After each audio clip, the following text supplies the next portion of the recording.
Israel में anti tank missile हमले में एक भारतीय नागरिक की मौत हो गई है, जबकि 2 अन्य घायल हैं। ये तीनों भारतीय केरल के रहने वाले हैं। कहा जा रहा है कि इस हमले को लेबनान के आतंकी संगठन हिजबुल्लाह ने अंजाम दिया है। उत्तरी इसराइल की सीमा पर सोमवार को एक बागान पर हुए हमले में मारे गए भारतीय नागरिक की पहचान 31 साल के पैट निबिन मैक्सवेल के तौर पर की गई है, जो केरल का रहने वाला है। मैक्सवेल लगभग 2 महीने पहले इसराइल आया था और वहां एक खेत में मजदूरी का काम करता था।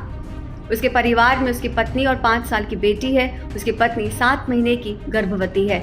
वहीं हमले में घायल 2 अन्य भारतीयों की पहचान बुश जोसेफ जॉर्ज और पॉल मेल्विन के तौर पर हुई है। हमले में मारे गए मैक्सवेल के पिता ने कहा कि उनकी बहू ने बताया था कि उनके बेटे का एक्सीडेंट हो गया है। बाद में उसकी मौत की जानकारी दी गई।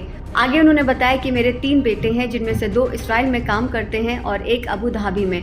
भारत में इसराइली दूतावास ने भारतीय नागरिक की मौत पर शोक जताते हुए कहा कि इस हमले में घायलों का हर संभव और सर्वोत्तम इलाज किया जा रहा है। इसराइल में एक भारतीय की मौत पर संवेदना जाहिर करते हुए इसराइल में भारतीय दूतावास ने बयान जारी कर कहा कि हिजबुल्लाह के कायराना आतंकी हमले में एक भारतीय नागरिक की मौत की कड़ी निंदा करते हैं, जो सिर्फ एक बागान में काम कर रहा था। हमारी प्रार्थना और संवेदनाएं पीड़ित और घायलों के परिवारों के साथ हैं।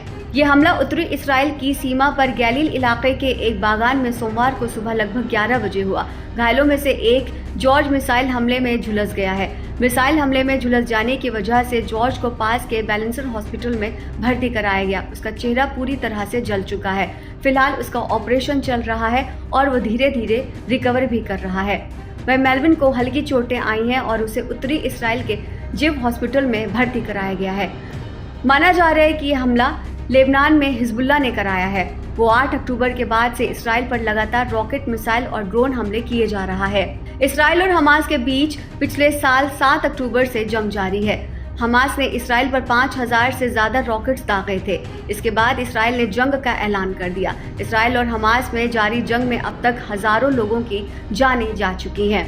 हमास के हमले का इसराइल ने ऐसा जवाब दिया कि गाजा में 1-2 हज़ार नहीं बल्कि 24,000 फिलिस्तीनियों की जान चली गई, जिसमें बड़ी संख्या में महिलाएं और बच्चे हैं। इसके अलावा 60,000 फिलिस्तीन किसी न किसी रूप में घायल हो गए। बेंजामिन नेतन्याहू ने हमास को मिटाने की मंशा के साथ गजा पर एयर स्ट्राइक शुरू की थी। स्कूल, अस्पताल से लेकर शरणार्थी कैंप्स तक पर इसराइली सेनाओं ने बम बरसाए हैं।